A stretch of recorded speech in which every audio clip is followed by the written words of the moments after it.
இப்போதான் நம்ம சேனலுக்கு நீங்கள் முதல் முறையாக வரீங்கன்னா தயவுசெய்து கீழே இருக்கிற ரெட் கலர் சப்ஸ்கிரைப் பட்டன் அழுத்தி சப்ஸ்கிரைப் பண்ணிக்கோங்க. கூடவே அந்த பெல் பட்டன் அழுத்தி ஆள்னு கொடுத்துக்கோங்க. அப்போ தான் நம்ம போடுற வீடியோ உங்களுக்கு தினமும் கிடைக்கும். சரி வாங்க இப்போ நம்ம வீடியோக்குள்ளே போகலாம்.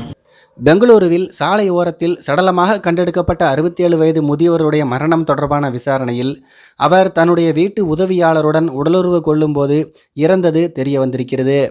போலீசாருடைய விசாரணையில் பாதிக்கப்பட்ட காதலரான வீட்டு வேலைக்கார பெண் அவருடைய கணவர் மற்றும் சகோதரர் உதவியுடன் இந்த ஆணினுடைய உடலை பிளாஸ்டிக் கவரால் மூடி அப்புறப்படுத்தியது தெரிய வந்திருக்கிறது.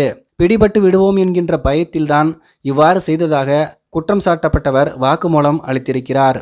காவல்துறை தரப்பில் சொன்னது என்னவென்றால், ஜேபி நகரை சேர்ந்த பாலசுப்ரமணியன் என்பவருடைய சடலம் போன மாதம் 17ஆம் தேதி அன்று சாலை ஓரத்தில் இருந்து மீட்கப்பட்டது. போலீசார் விசாரணையை தொடங்கிய போது அவர் முந்தைய நாள் வீட்டை விட்டு சென்றதை கண்டறிந்தனர். அவர் தன்னுடைய பேரனுடன் வெளியே சென்றிருந்தார்.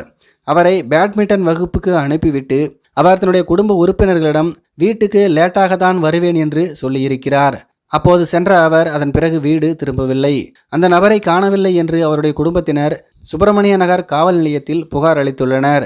அவருடைய நடமாட்டத்தை போலீசார் கண்காணித்து பார்த்ததில் அவர் வேலைக்காரியினுடைய வீட்டுக்கு சென்றது தெரிய வந்தது. வேலைக்காரியுடன் இவர் உடலுறவு கொள்ளும்போது நெஞ்சுவலி ஏற்பட்டு மாரடைப்பால் இறந்து போய்விட்டார். பாதிக்கப்பட்ட இந்த நபருக்கு கடந்த ஆண்டு ஆஞ்சியோபிளாஸ்டி அறுவை சிகிச்சை மேற்கொள்ளப்பட்டதாகவும் போலீசார் தரப்பில் தெரிவிக்கப்பட்டிருக்கிறது.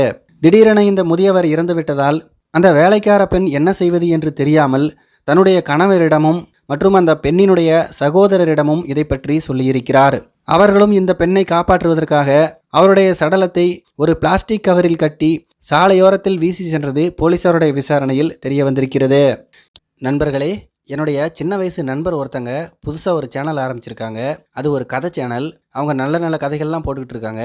அந்த சேனலுடைய லிங்க்கை நான் டிஸ்கிரிப்ஷனில் கொடுக்குறேன். உங்களுக்கு பிடிச்சிருந்தா அந்த சேனலை சப்ஸ்கிரைப் பண்ணி சப்போர்ட் பண்ணுங்கள் நண்பர்களே.